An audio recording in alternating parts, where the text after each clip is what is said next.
pt.2. Lindsay is just setting up. She'll be with us in just 1 second.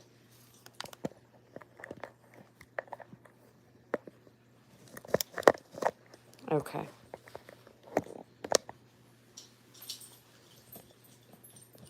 Hi, Gail. Okay. Let's get started. Let's get started. Okay.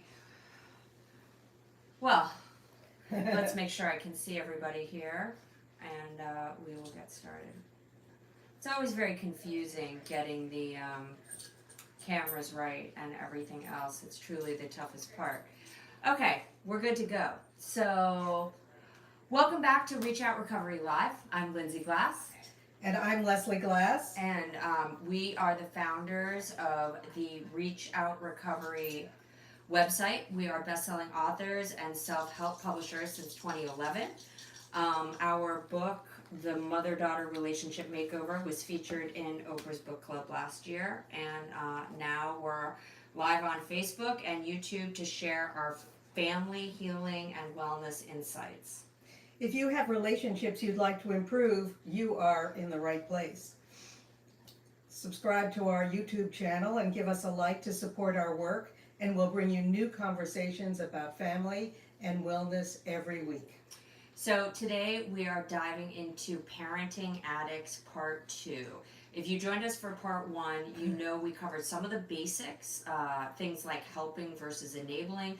But today we're going deeper because parenting an addict isn't just about love, it's about survival, boundaries, and sometimes facing very painful truths. But before we get into all that, let's talk about detachment just for a moment. Learning to use the tool of detachment is the reason this session is so important. It's very easy to fall into the trap of thinking things aren't so bad and that your child, teen, or adult won't do terrible things. You know the story of the frog in hot water. He feels comfortable as it gets hotter and hotter and hotter until he just can't escape. This is what can happen with addiction in the family. There is destructive conditioning that accompanies a family member's use, and you can fall into the black hole of enabling. I know families that are completely consumed by problems and worries about an addict son or daughter to the detriment of the rest of the family. Yes, we certainly know all about that. So we've traveled our own journey of addiction and recovery, and we are going to talk about what happens when parents don't agree on how to handle a child's addiction. It's a really big issue. Most families who have somebody who's an addict in the family have dealt with the issue of family members not agreeing on what to do, and that can be a really big issue in and of itself. We're going to talk about how manipulation and control show up in families with addicts and alcoholics. We're going to talk about what to do about some of the lying and manipulating tactics. We're going to talk about how it can destroy trust if it's not addressed. So hopefully this is going to be a very helpful conversation, and will give you a little bit of clarity if you're in the middle of this right now. One of the things that tears family apart when an offspring is using is that the parents are not on the same page. Maybe mom wants to set firm boundaries, but dad keeps giving money or bailing the child out of trouble, or vice versa. Or one parent denies what's happening while the other wants to take action. You can't make healing headway when you don't agree. Here's the truth. Addiction thrives on division. If parents are split, the user will exploit it, sometimes without even realizing it. And that's not because your child is evil or manipulative by nature. It's because addiction is a disease that rewires the brain to seek the drug above everything else. Okay, so let's get into some examples here. And you had the experience of not agreeing always with my dad about what was going on in the family, and I think that's a very common thing. Sometimes one parent thinks it's more serious than the other parent. Sometimes one parent is also a drinker or is doing whatever they're doing, and they just don't see it the same. So it's a really big issue. So we definitely, we're going to get into that, but let's talk. I'm going to give a few examples of like what might be going on between parents. So if the parents are not agreeing, one example is, mom says we're going to cut you off, and dad says, no, we're going to give them another chance. So a story about somebody who every time the kid got in a car accident, the parents bought them a new car. Dad bought the son a new car. I also know an example of a mom who refused to deal with her daughter's addiction. She went to jail, and mom was taking toilet paper to jail because the daughter was complaining about the quality of the toilet paper in jail. So there's another example that we know of a child who didn't like the facility, the rehab that the parents sent them to, and wanted a better luxury rehab, or wouldn't make the effort And for did recovery. one parent want to send them and the other one didn't? Yes, absolutely. And what happened? They didn't send him to the other rehab. He stayed in the one that and he didn't get better, but he wasn't willing to commit to his recovery. Okay, so you can really understand how this comes up. It's really one parent wanting to see consequences, wanting to see accountability, and the other parent really not being able to put those consequences into place, or thinking that they're not necessary for whatever reason. So what does that actually play into? So we want to get, for us, it's always really important to understand the feelings. So what does it do? It's going to make one parent feel really guilty, right? Mm-hmm. So if the kid says, well, dad says I can do it, and you say, or dad says I can stay, and you say I have to go, how guilty would that make you feel as a parent? Terrible. I mean, you were not somebody who, you didn't really know what was going on, but I don't think you would have thrown us out. No, but I think this is where we talk about denial. If one parent or both parents are in denial about what's really happening, you can't make any headway at all. And this is where I would say, if parents don't agree, get counseling. Now, there was another situation, and let's not say who it is, but there was somebody who we kept having contracts with. Oh, yes. So there was somebody in our lives who was really struggling with sobriety, and we kept doing these contracts. Here are the rules you have to follow. Here are the things you had to do. And this person was really unable, was deeply stuck in addiction, unable to do the contracts. Were there consequences? What did you do? I don't remember. There were never consequences. There were always threats of consequences. But the bottom line is that it's really important for parents to understand that that irresponsibility is the hallmark of addiction. If you're in use, you're not going to be responsible. So one of the things that came up in my research for this one was talking about how unresolved trauma can actually be part of the problem. So as a parent, did you feel guilty? And from your own, you weren't exactly well parented. Did your own experiences make it hard to deal with these situations? Oh my goodness. Well, I think I was just so afraid of the other consequences. What if you don't help your child? Will your child die? Will your child overdose? Will your child wreck the car? Will your child steal your money? And maybe all of those things are going to happen. So yes, you're really driven by fear. I think parents are really driven by fear, and the unresolved trauma is, if you do have a family member who died of addiction, you're going to be very traumatized about dealing with ones who are still alive. Yeah, so, one of the reasons we love to do this is we're not coming from the perspective of psychiatrists, of the addiction professionals. We are coming from the perspective of authors, researchers, and people who have lived through this, really on every side of the equation.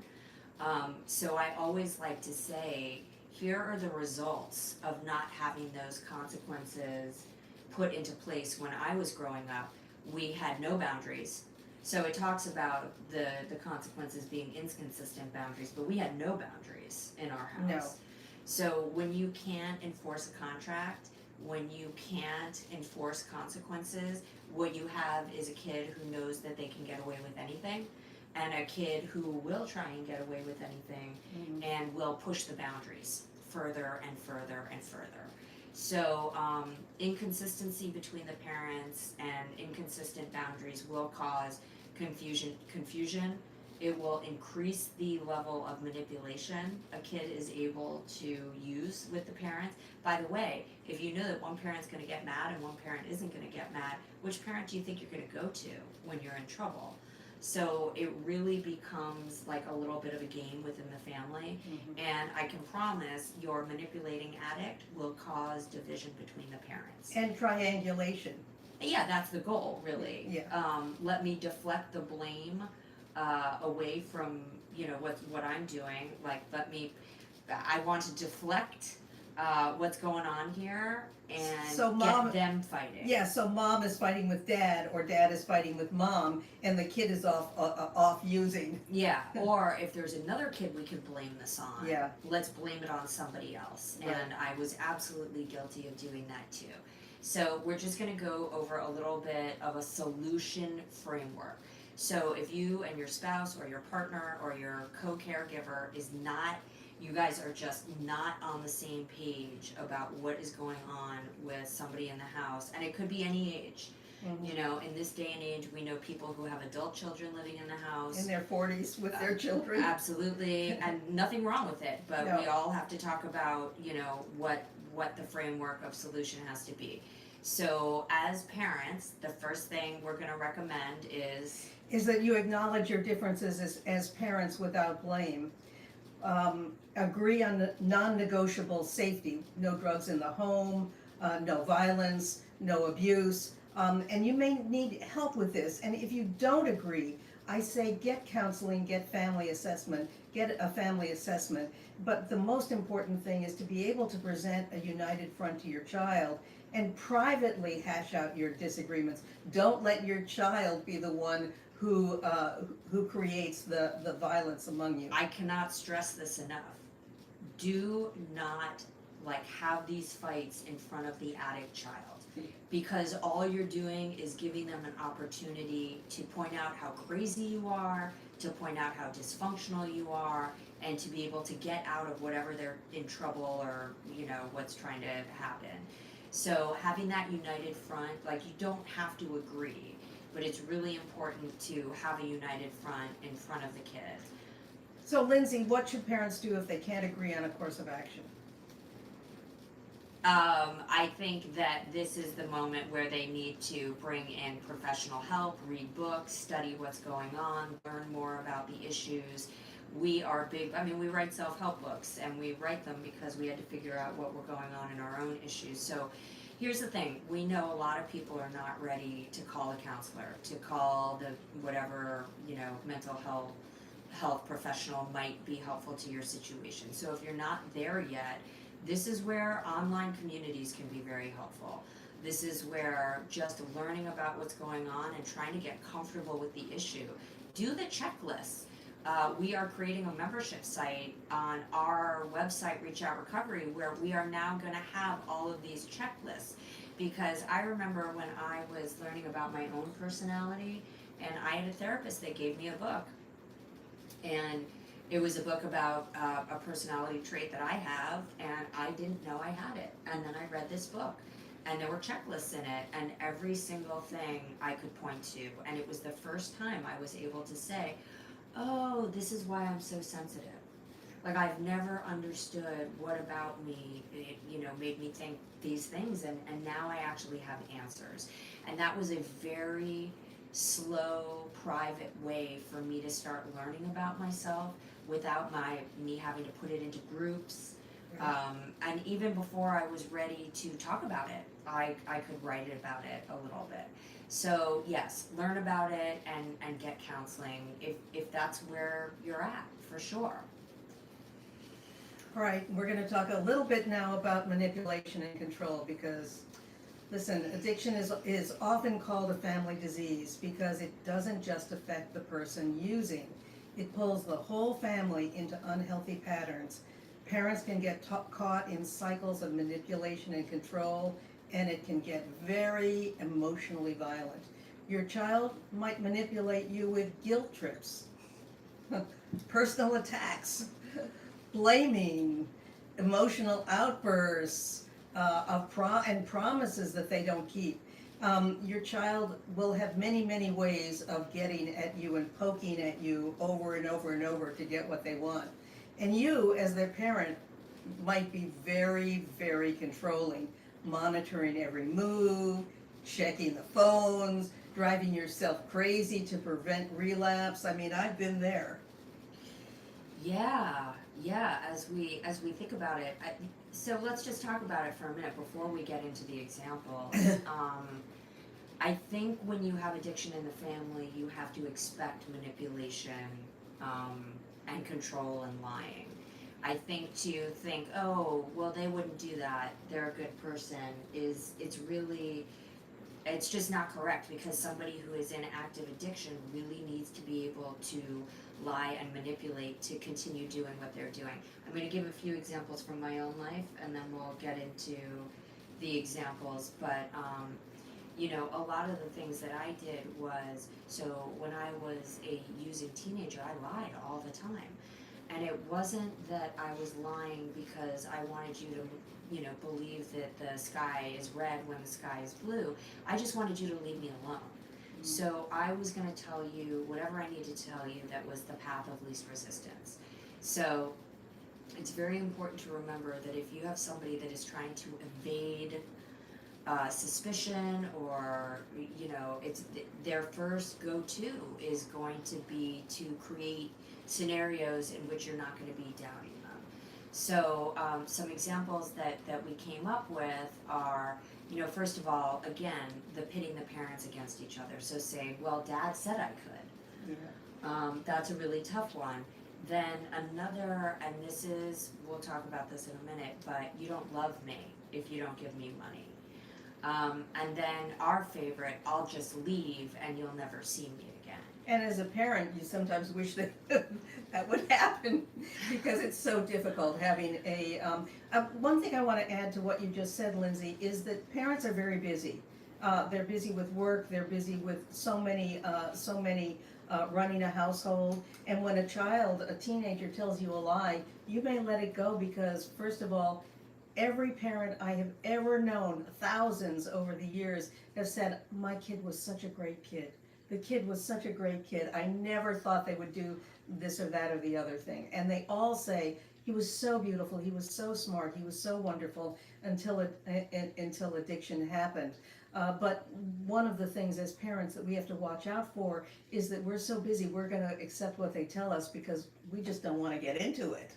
But you said something really important. You said, such a beautiful boy until addiction happened. Mm-hmm. And one of the things we want to do is, as we talk about this stuff, the lying, the manipulation, the control, we want to be really clear that, again, these are behaviors that go on in active addiction. This doesn't mean your kid is bad. This doesn't mean your kid is a sociopath or is beyond repair. I'm guilty of all of this. I am now a fairly honest, contributing member of society. I think we always have to remember that addiction, mental illness, alcoholism, these are diseases that make you do things that you ordinarily would not do. So let's talk about the you don't love me if you don't give me money. Okay. Let's talk about, first of all, somebody under 18. If somebody is under 18, and we talked about on the last live, if you think your under 18 person might be using or drinking, we absolutely encourage you to drug test them. Find out. They are under 18, they are in your house, they are under your control, and you are responsible for their well-being. So, if you have now drug tested somebody, or you know they're drinking, or you know they are engaging in bad behavior, and they are saying, if you don't love me, if you don't love me if you don't give me money, that is not something to be manipulated by. Mm-hmm. That is something to turn around and say, I am not giving you money because I love you. Mm-hmm. I am not giving you money to go spend on things that I know, the proof is in. I know you're engaging in dangerous behavior. I know you're unable to stay sober. I am absolutely not going to contribute to this problem or to the possibility that you could buy something that is laced. Mm-hmm. So I think you just have to flip the script on that one really quick, right? Yes, absolutely. Now, as a parent, I think I did storm out in the nights, but I was over 21. Well, there was one time when you came home from college, and this was at the end Yes, of your. This I was remember just this. before we you got help. You came home. You were very, very thin. You were obviously very ill, and I said, and I started asking you questions. You had taken the train for 3 hours because you wanted to see me, and I started asking questions, and you said, I'm getting out of here. She left within an hour, and that was like, she came, we were gonna be together, we were gonna have a good time together, we were gonna whatever, and Lindsay left. So let's be honest. I remember having such a brutal fight that you must have been glad I was gone. No, no, no, not on that occasion. There were other occasions that I was glad, but not when you were that sick. So you were frightened. I was very frightened, yes. Did you have any tools at that stage? I don't think you did. No, I didn't. But it was at that point that you called a few weeks later and you said, "Mom, I'm in trouble. I need to go to detox." Yes, so that was the So very, that was very end. it was at the very, very end, and so that was her leaving, and then recognizing that she needed help. It was okay, but when you just left, I just was like, why do I deserve this? So let's talk a little bit about how to respond to outburst and manipulation. Okay, so the first thing that's really, really, really important to know is that whatever attack is coming at you is designed to set you off, put you off balance. So don't yell or call names or fight back, even if the thing you want most is to fight back or shake your loved one. Fighting is losing. I lost a lot of years of being able to help you when I could have helped you. Uh, by fighting my child and not the disease. So, that's a good point. I was Yes. fighting my child and not the disease. So the first thing to do is to literally stay calm. I mean, you're battering me and telling me that everything that's wrong in your life is because of me. Well, my heart is maybe going like this, but it's not true. Not everything that's wrong was wrong in her life was because of me. So stay calm. I mean, really get calm. And don't argue emotionally, because let's remember, this is not a fight between you and your child. This is a fight between you and the disease. So how do you fight a disease? I mean, think about what you do when you're dealing with cancer. So in this case, establish your boundaries and stay really focused on them. I'm not going to give you cash. I'm not going to give you cash. I'm not going to give you money. I'm not going to give you a credit card so that you can go and take a trip to Bermuda, but I will give you a ride to treatment. And what I always said is, if you're in recovery, I will pay for your recovery. I will pay for your recovery. I will support your recovery, but I will not help you while you're actively using. Now, the other thing is to really, and I wasn't able to do this then, but avoid power struggles. So just remember that if you're fighting for control of the situation, the control belongs to the addict's recovery process and not to you.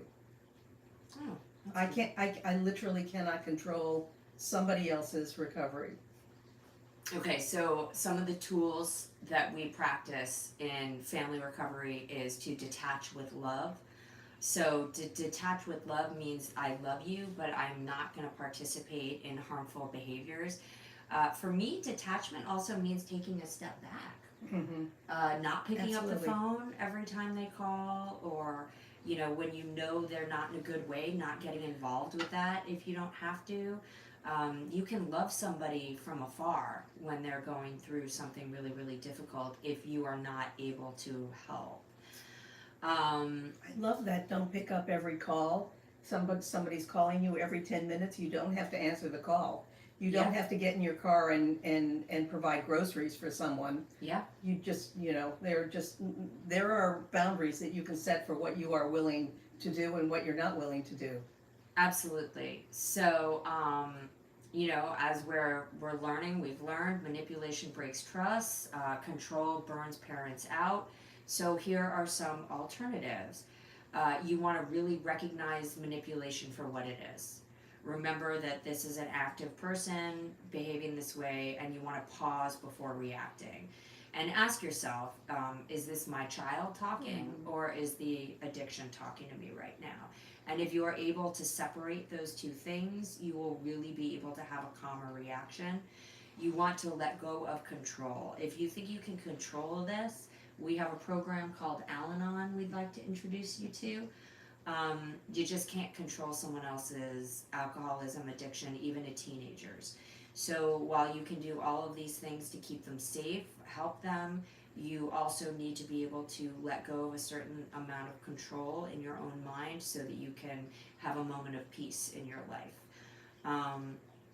The other thing that is very, very highly recommended any family recovery or wellness program is shift the focus back to yourself.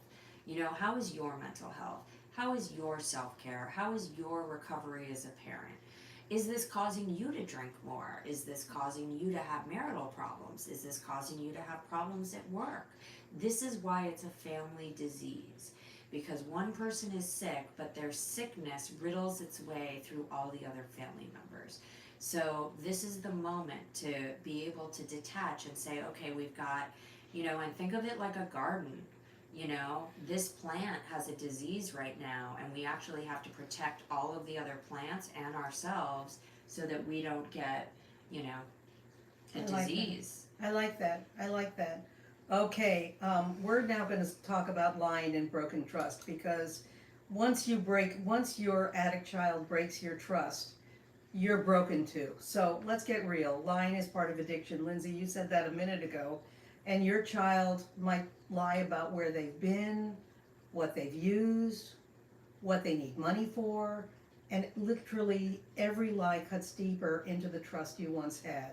So even as a mother, wasn't paying attention to every lie I heard, once I really understood how deeply deceptive you were, it was, I couldn't believe anything you said. So addiction and dishonesty go together.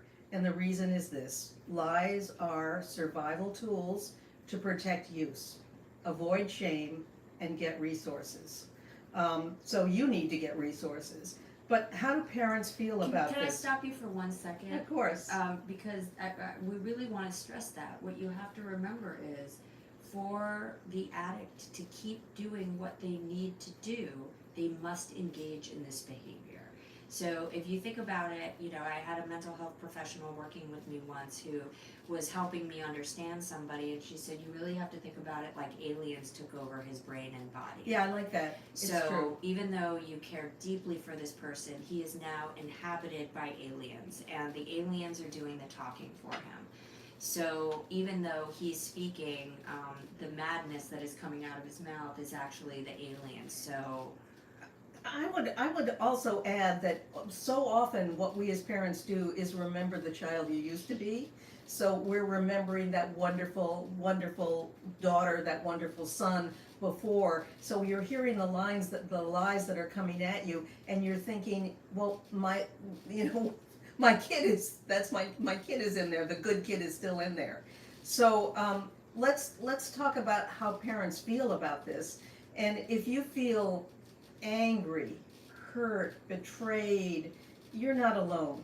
As a parent, I felt all of these things, and none of those feelings served me at all. So what will help is really knowing that the lies are not about your worth as a parent. They're about the disease of addiction. So you're not fighting your child, you're coping with the disease. And you're a more effective parent when you don't allow your hurt feelings to get the better of you.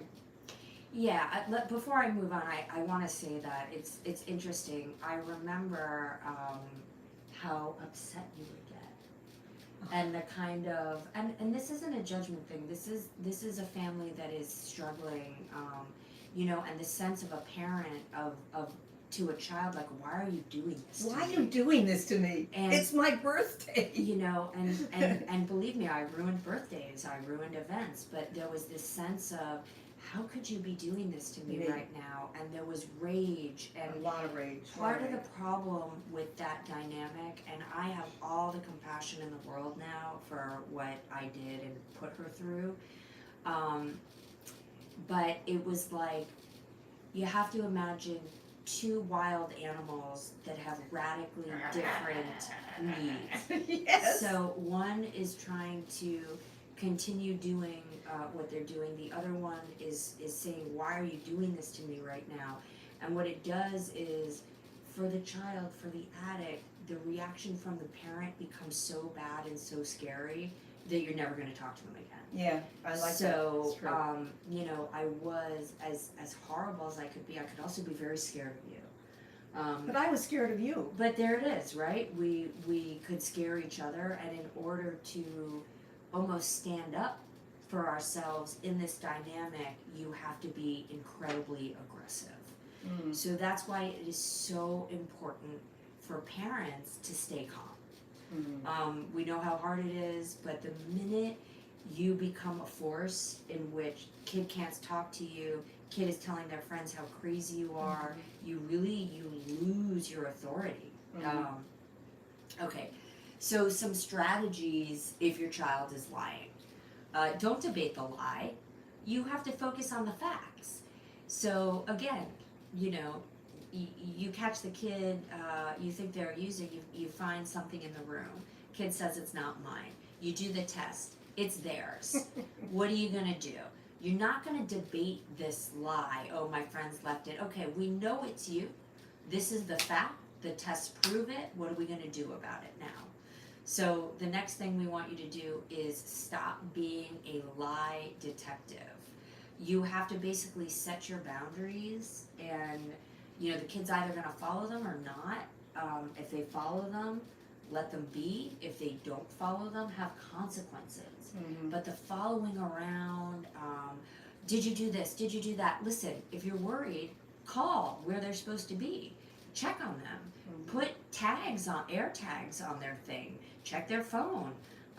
You know, for us, you know, for some of people who have trackers in their cars, you know, there are ways to make sure your child or person that you care about is where they're supposed to be. So get into the facts and stop trying to be a detective. What's the last one?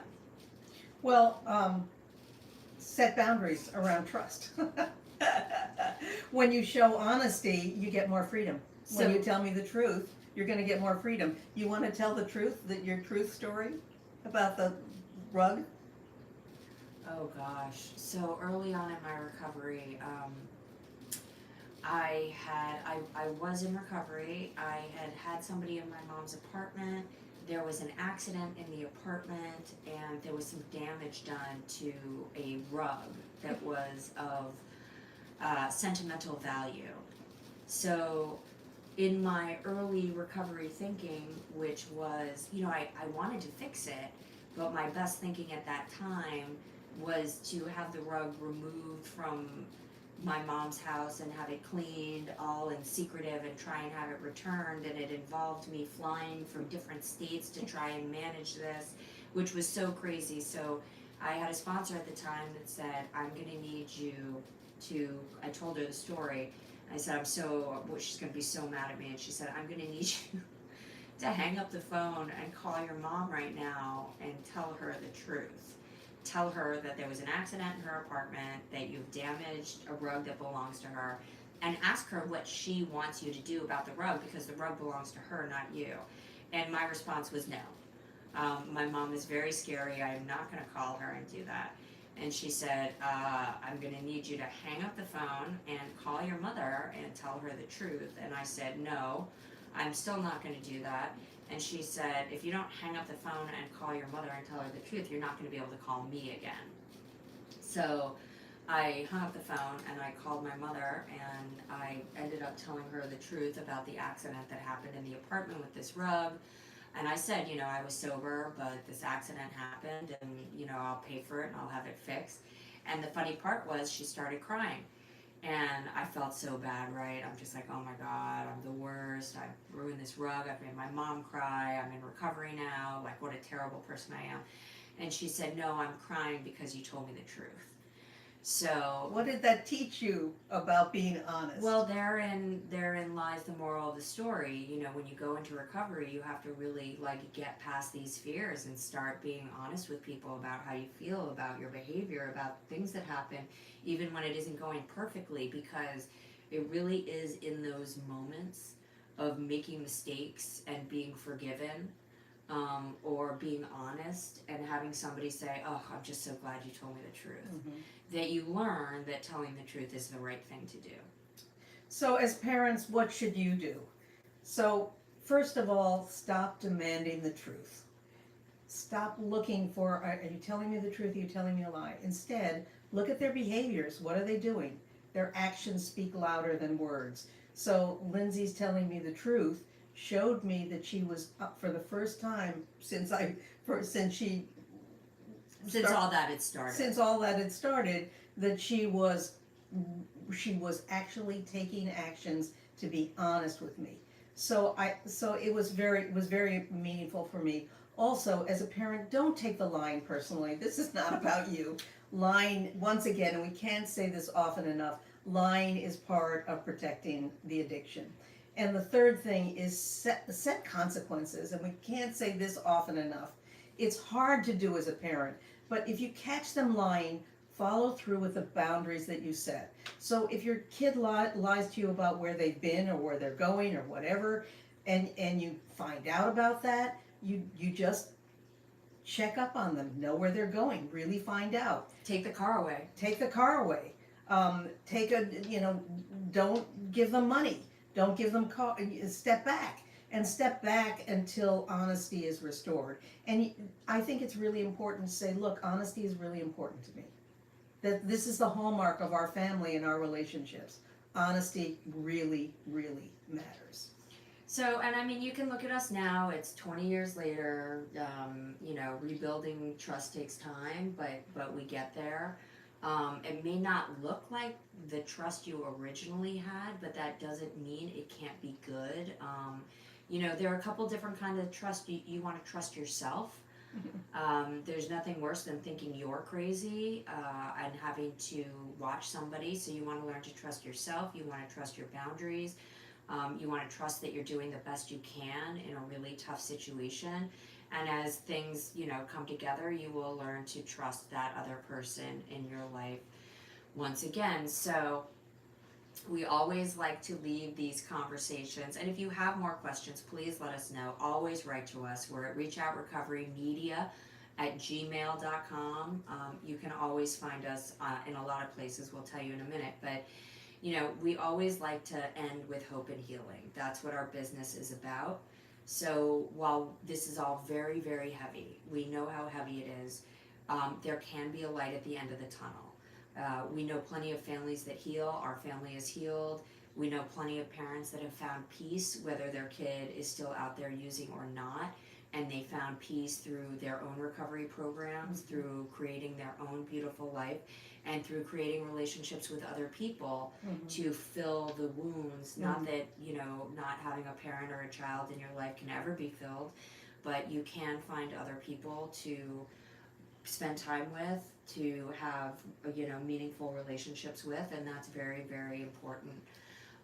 So particularly to our parents who have a child in active addiction, we want you to take the time and the energy to be well in your own relationships, be well at work, be well in your own health, because that will trickle down to the child, whether they like it or not. Right. I think it's really, really, really, really important for you parents out there who are struggling. You didn't cause this. You can't control this. And you can't cure it. So you can contribute to it, however, by enabling and by being too involved. I think detachment is really important.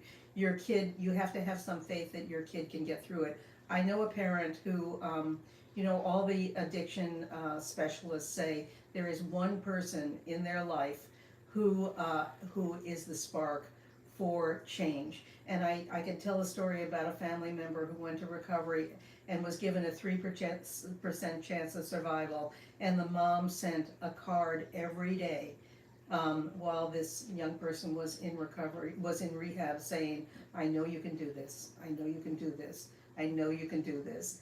And he recovered. So we know that even people with 3% chance of survival can survive.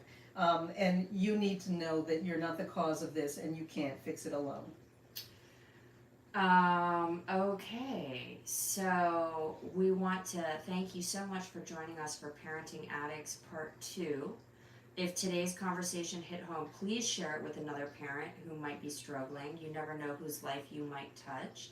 Don't forget to subscribe to Reach Out Recovery on YouTube for more of our conversations, tools, and resources for families dealing with addiction and recovery. Together we can break the stigma and bring back the love. So we definitely want to know if you or your co-parents disagree about boundaries. We definitely want to hear your story if you have a story. We definitely want to know if you've ever noticed manipulation at play in your family and how you handled it. So again, you can find us on any of our social media platforms.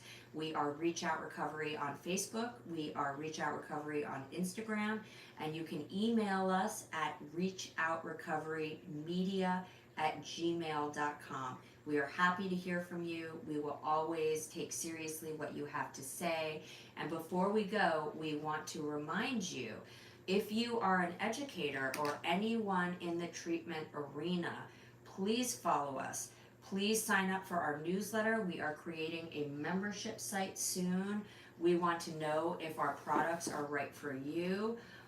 This is our best-selling 12-step coloring book. This is a beautiful coloring book with 76 beautiful pictures to color and journal prompts.